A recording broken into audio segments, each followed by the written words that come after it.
30 ଜଣ ଯାହା ପାଠ ପଢିଲେ ତମେ ଯଦି ୟୁନିକ୍ ପାଠ ପଢିଲ, କାରଣ କଣ ପିଲେ, ବର୍ତ୍ତମାନ ମଡର୍ନ ଏଜ ହଉଛି ଡେମୋକ୍ରାସି, ମଡର୍ନ ଏଜ ହଉଛି ଏଜ ଅଫ କମ୍ପିଟିସନ। ତମ ସମସ୍ତଙ୍କୁ ଓପନ କମ୍ପିଟିସନ ବା ମେରିଟ ସିଷ୍ଟମ ରେ ଇନଭାଇଟ କରାଗଲା। ଯାହାର ନଲେଜ ଅଧିକା ସିଏ ହେଲା ଗେନର, ସିଏ ହେଲା ସକ୍ସେସଫୁଲ। ତେଣୁ ତମେ 30-40 ଜଣ ଭିତରେ କେମିତି ୟୁନିକ୍ ହବ, ସେଇଟା ହଉଛି ଆମର କଣ ନା ମେନ୍ ମଟୋ। ସେଇଟା ହଉଛି କଣ ନା ଡେମୋକ୍ରାସିର ବେସିକ କନସେପ୍ଟ। ଆମେ ଆରିଷ୍ଟଟଲ କଥା, ପ୍ଲାଟୋ କଥା ଆକୁ ଘୋଷି ଘୋଷି ଘୋଷି ଘୋଷି କିଛି ନାହିଁ। ଆମ ଲାଇଫରେ ଆମେ କେମିତି ଡେମୋକ୍ରାସି ପ୍ରପର ୱେରେ ମେଣ୍ଟେନ କରିବା।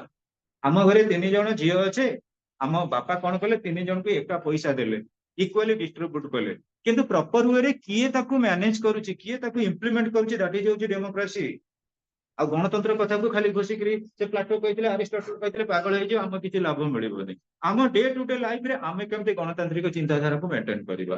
3 ଭଉଣୀ ଅଛେ, ମାମା କି ବାବା କଣ ଗୋଟେ ଜିନିଷ ଦେଲେ, 3 ଜଣ ଏକାଠି ବସିକିରି ବାଣ୍ଟିକିରି ଖାଇବା, that is nothing but the principle of a democracy। ଆଉ ଜଣେ କଣ କରିବା, ନେଇଯିବ, ଆଉ 2 ଜଣଙ୍କୁ ହଇରାଣ କରିବ, ମୁଁ ଟୋଟାଲି ଦେବି ନାହିଁ, that is nothing but dictatorship। ଆମ ଲାଇଫ ଆମେ କେମିତି ସୁଇଟେବଲ କରିବା, ଆମ ଲାଇଫ କେମିତି ସୁଇଟେଷ୍ଟ ୱାନ୍ ହବା, that is the basic motto of a democracy। ଗଣତନ୍ତ୍ର ଶାସନରେ ସମସ୍ତଙ୍କୁ କେକେ ବହି ଦିଆ ହେଇଗଲା, କିନ୍ତୁ କେକେ ବହିର ଇମ୍ପ୍ଲିମେଣ୍ଟେସନ ସମସ୍ତଙ୍କ ପାଇଁ ନିହାତି ଜରୁରୀ। ଗୋଟେ ଟପିକରେ ଏଗେନ ଆଡଭାନ୍ସ ପଢ, କ୍ଲାସ ପଢେଇଲା ବେଳକୁ ସାର୍ ତମେ କ୍ୱେଶ୍ଚିନ୍ ଆରାଇଜ କର, that would be something reflective। So students, knowledge of a democracy ଯଦି ଆମେ ଚାହୁଁଛେ, କୋଉଠୁ ପାଉଛେ, ପଲିଟିକାଲ ସାଇନ୍ସ ଷ୍ଟଡି ଦ୍ୱାରା। helps in solving us our problems। Political science helps us in understanding problems and needs of the state। Such an understanding is essential both for undertaking the objective of resolving our problems as well as for securing the needs of our society। ପିଲେ ତମେ ଜାଣୁଥିବ, ତମ ଘରେ ବି ଦେଖୁଥିବ, ବାପା ଦାଦା ଯେତେ ଭାଇ, ଜେଜେ ମାନେ ଯେତେ ଭାଇ, କିମ୍ବା ଆମ ଘରର ପଡିଶା ଯିଏ ହେଇଥିବ, ଆଜିକାଲି ଆମର କାହା ସହିତ ପଡୁନି। ଭାରତ ବର୍ଷରେ ଦେଖିନିଅ, ଭାରତର ବର୍ଡର ରହିଲା କିଏ, ବାଂଲାଦେଶକୁ ଦେଖିଦିଅ, ପାକିସ୍ତାନକୁ ଦେଖିଦିଅ, ତମେ ଶ୍ରୀଲଙ୍କା, ଯାହାକୁ ସବୁ ଗୋଟେ ଗୋଟେ ଦେଖିଦିଅ, ଆଫଗାନିସ୍ତାନକୁ ବେଶ କରି, କାହା ସହିତ କାହାର ସମ୍ପର୍କ ନାହିଁ, କାହା ସହିତ କାହାର ସମ୍ପର୍କ ନାହିଁ। ଇଭିନ ଓଡିଶା କଥା ଦେଖିଦିଅ, ଓଡିଶାର ବଡ ଭାଇ ହଉଛି ଆନ୍ଧ୍ରପ୍ରଦେଶ, କିନ୍ତୁ କଣ ପଡୁଛି, ପୋଲାଭରମ ପ୍ରୋଜେକ୍ଟ। ଓଡିଶାର ମଝିଆ ଭାଇ ହଉଛି ଛତିଶଗଡ, ମହାନଦୀ ବଞ୍ଚାଅ ଆନ୍ଦୋଳନ। କୋଉଠି କାହା ସାଙ୍ଗରେ ପଡୁଛି ତମେ ଦେଖିବ, ତମ ରୁମ ପାଖରେ ଯୋଉ ବେଡ ପାଖରେ ଯୋଉ ବେଡ ପଡିଥିବ, ତା ସାଙ୍ଗରେ ତମର ଭଲ ସମ୍ପର୍କ ନଥିବ, ସେ 5 ନମ୍ବର ବେଡ ଯାଇକି ତମେ ସନ୍ଧ୍ୟାବେଳେ ବସୁଥିବ। ଇଏ କଣ, ମୋର କହିବାର ଉଦ୍ଦେଶ୍ୟ, ଆମକୁ କମ୍ପ୍ରୋମାଇଜ କରିବାକୁ ପଡିବ। 5 ନମ୍ବର ବେଡକୁ ଗଲା ବେଳକୁ ଏତେ ବାଟକୁ ମୁଁ କାହିଁକି ଯିବି, ମୋ ପାଖରେ ଯୋଉ ବେଡ ଅଛି, ଆମେ ହେଇକରି ବର୍ଷେ 2 ବର୍ଷ ରହିବୁ, କମ୍ପ୍ରୋମାଇଜ କରିଦବା, ଯାହା ହେଇଛି ସାଲିସ କରିଦବା, 2 ଭଉଣୀ କି 2 ଭାଇ ଭଳିଆ। ମୁଁ ଯୋଉ ପାଠ ପଢୁଛି ତୁ ମତେ ପଚାର, ତୁ ଯୋଉ ପାଠ ପଢୁଛୁ ମୁଁ ତତେ ପଚାରିବି, ରାତି 2ଟା ଯାକ ପାଠ ପଢିଲେ କେହି କମ୍ପ୍ଲେନ କରିବାକୁ ନାହିଁ। ସେଇଥିପାଇଁ କୁହାଯାଇଛି compromise is better then quarrel. ତେଣୁ ଆମ ଲାଇଫରେ ଯେତେବେଳେ ଅଛି ପ୍ରୋବ୍ଲେମ ଆସିବ, ଜୀବନ ଅଛି ମାନେ ସମସ୍ୟା ଆସିବ, ସମସ୍ୟା ଅଛି ମାନେ ସମାଧାନ ଆସିବ। ସେଥିପାଇଁ ଆମ ମାନଙ୍କ ଭିତରେ ଚେତନା ଶକ୍ତି ରହିବା ଦରକାର। ମୁଁ ଜଣକ ଦୋଷ ବାରିବା ପୂର୍ବରୁ, ମୁଁ ଠିକ ଅଛି ତ, ମୁଁ ଜଣକୁ କହିଲି ଚୋରଣୀ ତୁ ଚୋରି କରୁଛୁ, ମୁଁ ଭଲ ତ, ମୁଁ ଭଲ ତ, ମୋ ଅପାର କିଛି ମୁଁ ଚୋରି କରିନି, ମୋ ବାପାଙ୍କ ପକେଟରୁ କେବେ ଗୋଟେ କଏନ ଚୋରି କରିନି, ମୁଁ ଖାଇଲା ବେଳେ ଜିନିଷ କିଛି ନେଗ୍ଲେକ୍ଟ କରିକି ଇକ୍ୱାଲିଟି ନ କରିକି ଅଧିକା କିଛି ଖାଇଦେଇନି ତ। ଏମିତି ଦେଖିବାକୁ ଗଲେ କେହି ଦୁନିଆରେ ଭଲ ନୁହେଁ। ଏବଂ କୃଷ୍ଣ ବି ଲବଣୀ ଚୋର ଥିଲେ, କେହି ଦୁନିଆରେ ନୁହେଁ। ତେଣୁ କରି ଆମ ଲାଇଫରେ ପିଲା ଯେତେବେଳେ ଆମେ ସଲ୍ଭ କରିବା କୌଣସି ପ୍ରୋବ୍ଲେମକୁ, ଯିଏ ସଲ୍ଭ କରିପାରିଲା ସେ ରିୱାର୍ଡ ପାଇଲା, ଆଉ ଯିଏ ରିଟାଲିଏଟ କଲା ମୋଷ୍ଟ ଅଫ ଦି ଟାଇମ ସେ କଣ କରେ, ସେଟବ୍ୟାକିଂ କରେ, ଡିଫିଟେଡ ହୁଏ। Next point, promotes human understanding by providing us knowledge about constitutions and working of a government in all states of the world। Political science helps all human beings to understand each other। Such an understanding is vitally essential for our survival and development। Promotes human understanding। ପିଲେ ଯେତେବେଳେ Humane value ସିଷ୍ଟମକୁ ଆମେ ଯାଉ, ମାନବିକତା ଦୃଷ୍ଟିକୋଣରୁ ଆମେ ଯିବା, ଏ ଦୁନିଆରେ ଶ୍ରେଷ୍ଠ ମାନବ କିଏ ନା ଯିଏ ଅନ୍ୟ ଜଣେ ମାନବର ଅନ୍ତରକୁ ଚିହ୍ନେ।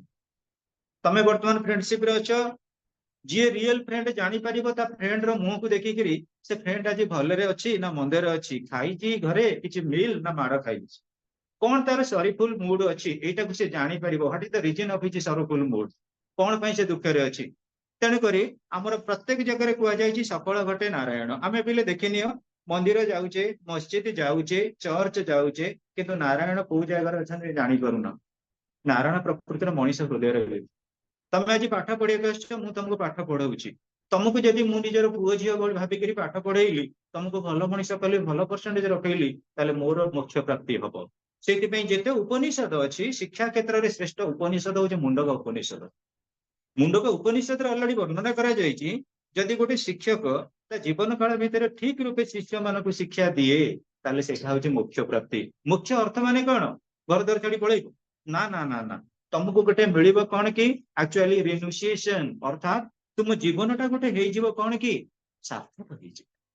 ମୁଁ ପାଠ ପଢେଇଲି, ମୁଁ ତମକୁ ବହୁତ ଥର କହିଛି ବି, ଯଦି ଗୋଟେ ଟିଚର ଗୋଟେ 30 ଜଣ ପିଲାଙ୍କୁ ଫାର୍ଷ୍ଟ ଡିଭିଜନ ପଢେଇଲା, ସେଇଟା ହଉଛି ବେଷ୍ଟ ୱାନ୍ ବା ସକ୍ସେସ ୱାନ୍। ତେଣୁ ଗୋଟେ ଷ୍ଟୁଡେଣ୍ଟର କଣ ଫଲ୍ଟ ଅଛି, ଷ୍ଟୁଡେଣ୍ଟ ଫଲ୍ଟକୁ ଡାୟଗ୍ନୋସିସ୍ କରିବା, ଏଇଟା ହଉଛି ଗୋଟେ ଟିଚରର ବେଷ୍ଟ ଏକ୍ସପେରିମେଣ୍ଟ। ତେଣୁ ଗଣତନ୍ତ୍ର ଶାସନ ଆମକୁ ଦଉଛି ହ୍ୟୁମାନ ଅଣ୍ଡରଷ୍ଟାଣ୍ଡିଂ। ଜଣେ ହ୍ୟୁମାନ ବିଙ୍ଗ କି ଆଉ ଜଣେ ହ୍ୟୁମାନ ବିଙ୍ଗ ଅଣ୍ଡରଷ୍ଟାଣ୍ଡିଂ ଭିତରେ କେମିତି ରଖିବ। ପିଲେ, ମୁଁ ଉଦାହରଣ ସ୍ୱରୂପ କହିବି, ତମେ କଣ କରିଛ? ପୁଅ ପିଲା ଅଛ, ଝିଅ ପିଲା ଅଛ। ଗୋଟେ ଅନ୍ଧାର ଘରକୁ ଗୋଟେ ପୁଅ କିମ୍ବା ଗୋଟେ ଝିଅ ଗଲା ବେଳକୁ ଭୟ ଲାଗୁଛି। ଭାବି ନିଅ, ଭୟ ଲାଗୁଛି ନା ନାହିଁ? କିନ୍ତୁ ମୁଁ କହିବି, ଆମ ଭାରତର ରାଷ୍ଟ୍ରପତି ଦ୍ରୌପଦୀ ମୁର୍ମୁ ବର୍ତ୍ତମାନ ଗଲେ କୋଉଠି? ଆଫ୍ରିକା ବୁଲିବା ପାଇଁ। ସେ ଯେତେବେଳେ ଆଫ୍ରିକା ଗଲେ, କଣ ତାଙ୍କ ବନ୍ଧୁ ବାନ୍ଧବଙ୍କୁ ସାଙ୍ଗେ ନେଇକି ଯାଉଛନ୍ତି? ଆଫ୍ରିକା ଗଲେ କିଛି କିଛି ଟପ୍ ସେକ୍ରେଟାରୀ ନେଇକିରି ଗଲେ। ଆଚ୍ଛା, ସିଏ ତ ଲେଡିଜ ହିସାବରେ ସେଠିକି ଗଲେ। ଆମେ ଯଦି କୋଉ ଜାଗାକୁ ଯାଉଛେ, ହାଟକୁ, ଗଣେଶ ଭସାଣି କିମ୍ବା ବାଲିଯାତ୍ରାକୁ, ଆମ ଘର ଲୋକ ଝିଅ ପିଲା ପଦାକୁ ଯିବୁନି, ଝିଅ ପିଲା କାହାକୁ ଅନେଇବୁନି, କାହା ସାଙ୍ଗରେ ମିଶିବୁନି, କାହାକୁ ମୋବାଇଲ ନମ୍ବର ଦବୁନି, ବିଭିନ୍ନ କଟକଣା ଦଉଛନ୍ତି। ଆମ ରାଷ୍ଟ୍ରପତି ତ ଝିଅ ପିଲା, ତାଙ୍କ ନମ୍ବର ଅଲ ଇଣ୍ଡିଆର ଲୋକ, ଅଲ ୱାର୍ଲଡର ଲୋକ ଜାଣୁଛନ୍ତି, ତାଙ୍କର କଣ କ୍ଷତି ହଉଛି? Human understanding in the sense, try to understand yourself. ମୁଁ ଏ ଦୁନିଆରେ ଯୋଉ ଭଲ କାମ କରୁଛି ନା ଖରାପ କାମ କରୁଛି। ଯଦି ମୁଁ କହିବି, ତମେ ଦେଖୁଥିବ ଗୋଟେ ଗୋଟେ ପିଲାଙ୍କୁ, ଯିଏ ଦୁଷ୍ଟ, ମାନେ ଗୋଟେ କଥା ନାହିଁ, ତୁଳସୀ ଦୁଇ ପତ୍ରରୁ ବାସେ, ବିଛୁଆତି ଦୁଇ ପତ୍ରରୁ ଗଲ ଗଲ। ଯିଏ ବାଳୁଙ୍ଗା, ତମେ ତାକୁ ଯେତେ ଘଣ୍ଟ ଗୋଡେଇ ସିକ୍ୟୁରିଟି ଦିଅ, ତମେ ଗୋଟେ ପୁଅଟା ଦୁଷ୍ଟ ହଉଛି କିମ୍ବା ଗୋଟେ ଝିଅଟା ଦୁଷ୍ଟ ହଉଛି, ତାକୁ କହେ, ବାପା ମା କହିବେ, ଆରେ ଯଦି ଦୁଷ୍ଟ ହେଲା, କିଏ ତାଙ୍କୁ ଶାସନ କରୁଛନ୍ତି? ପୋଲିସ। ଯୋଉ ଲୋକ ଦୁଷ୍ଟାମି କରୁଛି, ପୋଲିସ ଶାସନ କରୁଛନ୍ତି। ଧର ଯୋଉ ଜଣଙ୍କ ଘରେ ଗୋଟେ ଝିଅ ଦୁଷ୍ଟାମି କରୁଛି, ତା ବାପା ମା କଣ କଲେ? 2 ଜଣ ଲେଡିଜ ପୋଲିସ ଦି ପଟରେ ବସେଇଲେ। ସେ କଣ ସମାଧାନ ହବ? ଗୋଟେ ପୁଅ ପିଲା ଦୁଷ୍ଟ ହଉଛି, 2 ଜଣ ଜେଣ୍ଟସ ପୋଲିସ ଆଣିକି ତାଙ୍କ ପାଖରେ ବସାଅ, ସେ କଣ ସମାଧାନ ହବ? ସମାଧାନ କେତେବେଳେ ଆସିବ? ଯେତେବେଳେ ତାର ଚେତନା ଶକ୍ତି ଆସିବ, ମୁଁ ଠିକ କରୁଛି କି ମୁଁ ଭୁଲ କରୁଛି। ଏବଂ ଯେତେବେଳେ ଗୋଟେ ହ୍ୟୁମାନ ବିଙ୍ଗ ଆଉ ଗୋଟେ ହ୍ୟୁମାନ ବିଙ୍ଗର ଦୁଃଖ, ଯନ୍ତ୍ରଣା, ସୁଖ, ସ୍ୱାସ୍ଥ୍ୟକୁ ବୁଝିପାରିଲା, that is nothing but human understanding. ଏବଂ ହ୍ୟୁମାନ ଅଣ୍ଡରଷ୍ଟାଣ୍ଡିଂ କେତେବେଳେ ଆସେ? In case of democracy. ଡିକ୍ଟାଟରସିପରେ ଗୋଟେ ଲୋକ ନିର୍ଦ୍ଦୟ ଭାବରେ, ନର୍ଥ କୋରିଆରେ ଗୋଟେ ଲୋକ କୌଣସି ଭୁଲ କାମ କଲା, ତାକୁ ଗୋଟେ କାମୁଡା କୁକୁର ଛାଡି ଦେଇକିରି କାମୁଡେଇକିରି ମାରୁଛନ୍ତି। ଗଣତନ୍ତ୍ର ଶାସନରେ ତମେ ତ ଦେଖିଲ, କସବ ଧରା ପଡିଲା, କଣ କରିଥିଲା? ନରିମନ ହାଉସ, ଆମର ତାଜ ହୋଟେଲ ଉପରେ ଆଟାକ କରିଥିଲା। ତାର କେତେ ଦିନ ପର୍ଯ୍ୟନ୍ତ ଡେଲିବରେସନ ଗଲା? ଏଇ ଦେଖୁଥିବ Mamata issue relating to West Bengal, ତାକୁ କଣ ଧରି ଦଉଛି ସାଙ୍ଗେ ସାଙ୍ଗେ? କଣ ଲୋକ କହୁଛନ୍ତି ତାକୁ ମାରିଦେବା କଥା। ଆରେ ମାରିଦେଲେ ତ କଣ ସମାଧାନ ହେଇଗଲା? ସେ କଣ ପାଇଁ ମାରିଲା? ତା ଦେହରେ ଆଉ କିଛି ଇନଭଲଭମେଣ୍ଟ ଥିଲେ କି ନାହିଁ? ଗୋଟେ ପ୍ରକାର ମୋରାଲ ଲେସନ ଆମେ ଟିଚିକି ଆସିବ। ତେଣୁ ପିଲେ, ଆମେ ଦେଖିବା ଗଣତାନ୍ତ୍ରିକ ଶାସନ ବ୍ୟବସ୍ଥାରେ, ଗଣତାନ୍ତ୍ରିକ ଚିନ୍ତାଧାରାରେ ବହୁତ ଗୁଡିଏ ବ୍ୟକ୍ତି ବିଶେଷ କଣ କରନ୍ତି? ଶାସନ ପଦ୍ଧତିକୁ ଆସନ୍ତି। ଏବଂ ବେଷ୍ଟ ୱାନ୍ କିଏ? ଯିଏ ପ୍ରକୃତିରେ ଲୋକର ସୁଖ ଦୁଃଖକୁ ବୁଝିପାରେ, ଲୋକର ସୁଖ ସ୍ୱାଚ୍ଛନ୍ଦ୍ୟକୁ ବୁଝିପାରେ, ଲୋକର ଅସୁବିଧା ବେଳେ ଠିଆ ହେଇପାରେ, ତାକୁ ଆମେ ଗଣତନ୍ତ୍ର ଶାସନରେ କହିବା ବେଷ୍ଟ ରୁଲର ବା ବେଷ୍ଟ ଶାସକ। Next student, promotes love for peace and harmony. Political science teaches us the art and skill of managing our lives in the state as our lives as citizen of the world. It makes us fully aware of the need to secure international peace and security. हाँ पिले, ये समाज बर्तमान अलग प्रकार हो जाइए। आमे आउ कहबानी जे आमे जो अंचल रही से अंचल आमे डेवलपमेंट कथा कहबा। आमे बर्तमान आउ लोकल लेवल रे ना हूं, आमे आउ स्टेट लेवल रे ना हूं, आमे आउ नेशनल लेवल रे ना हूं, आमे बर्तमान अछु ग्लोबल लेवल रे। तमे इंडियन कॉन्स्टिट्यूशन रो आर्टिकल 51 जानिथिबो। आर्टिकल 51 टा हमर होची कोन? Directive principles of state policy बा डीपीएसपी। डीपीएसपी रो 51 ऑलरेडी कहूची इंटरनेशनल पीस एंड अंडरस्टैंडिंग। पिले आमे जदी कहिबा, तुम्हें भी तुम लाइफ रे बहुत समय आसीथियो बहुत प्रकार चिंताधारा एमिति, ये विशेष करी तमरी बड़ी यंगस्टर माने कौन करती? से माने टीट फॉर टाट को पसंद करते। कौन टीट फॉर टाट?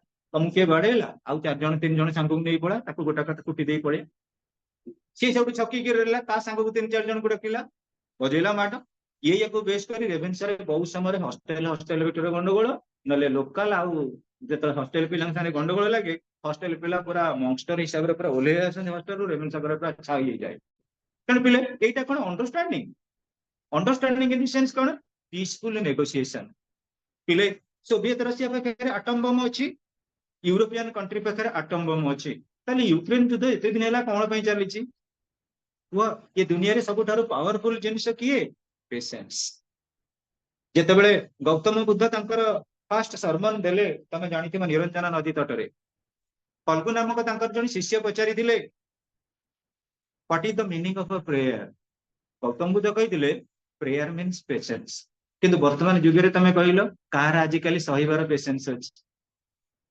ତମେ ଆଜି ଛୋଟ ପିଲା ଏଠି ଶାନ୍ତଶିଷ୍ଟ ଭଳିଆ ବସିଛ ତମ ଘରେ କଣ ତମେ ସବୁ ଏମିତି ତମ ଘରେ ବା ତମକୁ ଡରୁଥିବେ ପିଲୋ ମାଲୋ ତାକୁ କହନା ସେ ଓଲଟେଇକିରି କହୁଛି ପୁଅ ପିଲାମାନେ ଯାଇକି ଘରେ ଏଣ୍ଟ୍ରି କରିକି ଯେତେବେଳେ ବହିପତ୍ର ପକେଇକିରି ବାହାରିଲେ ଆରେ ନଟ ବାହାରିଲୁଣି ମୁଁ ବାହାରୁଛି ଘର ଲୋକ ମାମା କହୁଥିବେ ଆରେ ରହୁନୁ ଖାଇକି ଯିବୁ ଚୁପ୍ ପାଟିବନି କର ମୁଁ ଆସେ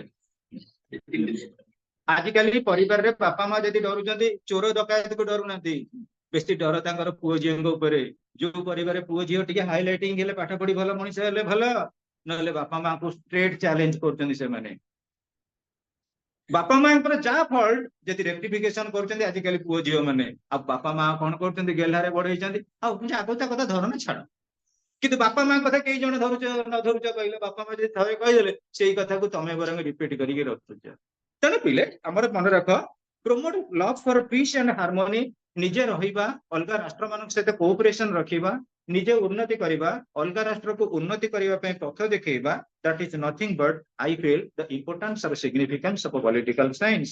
Political science teaches us the art and skill of managing our lives in the state as our lives as the citizen of the world. Modern age is the age of science. Modern age is the age of science and technology. Modern age is the age of internet. Modern age is the age of globalization. ଆଜିକାଲି ଆମର କୌଣସି ଘଟଣା ବଳା କଥା ଆଉ ଗୋଟିଏ ଜାଗାରେ ସୀମିତ ହେଇକି ରହୁନି ଆଜିକାଲି ଏଭଳି ହେଇଗଲା ଯଦି ତମେ କୌଣସି ଟିଚିଂ ମ୍ୟାନିଫେଷ୍ଟେସନ କୁ ଯିବ ଗୋଟିଏ ଟପିକ ଏଠି ପଢାଗଲା ତାକୁ ଯଦି ୟୁଟ୍ୟୁବ ଚ୍ୟାନେଲରେ ଛଡା ହେଲା ସାରା ଓଡିଶା କଣ ସାରା ଇଣ୍ଡିଆରେ ଥିବା ଓଡିଆ ପିଲାମାନେ ପଢିବେ ଆମର ଭର୍ସନ ଆଉ କୋଉ ଜାଗାରେ 4 ୱାଲ୍ସ ଭିତରେ ନାହିଁ ଆମର ଦେଖ ପିଲେ ପ୍ରଡକ୍ଟ ମଧ୍ୟ ଆଉ 4 ୱାଲ୍ ଭିତରେ ନାହିଁ ଆଗେ ଥିଲା କଣ ଆମେ ଆମ ଯୋଉ ଜିନିଷ ଗୁଡା ପ୍ରଡକ୍ଟଟା ତିଆରି କଲେ ଆମ ଘରେ ବସିକିରି ଖାଉଥିଲେ କିନ୍ତୁ ଆମ ଗାଁରେ ନେଇକିରି ବିକୁଥିଲେ ଆଜିକାଲି ଆସିଗଲା କଣ କି ନେଟ ଯୁଗ ତମର ଯଦି ପ୍ରଡକ୍ଟ ଭଲ ଅଛି ତମେ ଯଦି ଗୋଟେ ଭଲ କୌଣସି ଜିନିଷ ତିଆରି କରିପାରୁଛ ତାକୁ କଣ କଲ ୟୁଟ୍ୟୁବ ଚ୍ୟାନେଲରେ ଶୋ ଅପ୍ କରିପାରିଲ ଏବଂ ତମ ପ୍ରଡକ୍ଟର ମାର୍କେଟରେ ଡିମାଣ୍ଡ ଆସିଲା ତମର ପ୍ରଡକ୍ଟଟା ବର୍ତ୍ତମାନ କଣ ହଉଛି ଇଣ୍ଟରନ୍ୟାସନାଲ ତମ ନଲେଜ ହଉଛି ଇଣ୍ଟରନ୍ୟାସନାଲ ତମର ବିଶେଷ କରି ମାର୍କେଟଟା ବର୍ତ୍ତମାନ ଆମର ହଉଛି କଣ ଇଣ୍ଟରନ୍ୟାସନାଲ ଯିଏ ଭଲ ପ୍ରଡକ୍ଟ ଶୋ ଅପ୍ କରିପାରିଲା ମାର୍କେଟରେ ସେ ସର୍ଭାଇଭ କରିପାରିଲା ଯିଏ ଭଲ ପ୍ରଡକ୍ଟ ଶୋ ଅପ୍ ନ କରିପାରିଲା ମାର୍କେଟ ଡାଉନ ହେଲା ସେଥିପାଇଁ ଦେଖିବ ଚାଇନା ଏଗେନଷ୍ଟରେ ସମସ୍ତେ ଯାଉଛନ୍ତି ସିଏ କଣ କାହାକୁ କିଛି କହୁଛି ସିଏ ତା ରାସ୍ତାରେ ଚାଲିଛି ତା ପ୍ରଡକ୍ଟ ଗୁଡା ବର୍ତ୍ତମାନ ଡୋମିନେଟ କଲାଣି କୋଉଠି ୱାର୍ଲଡ ମାର୍କେଟରେ ଇଣ୍ଡିଆର ପ୍ରଡକ୍ଟ ହେଲା ବାସୁମତୀ ରାଇସ୍ ବାସୁମତୀ ରାଇସ୍ ଯାଉଛି କୋଉଠି ଆମେରିକାରୁ ଆସୁଛି ପେଟେଣ୍ଟ ଯୋଉଟା ଭଲ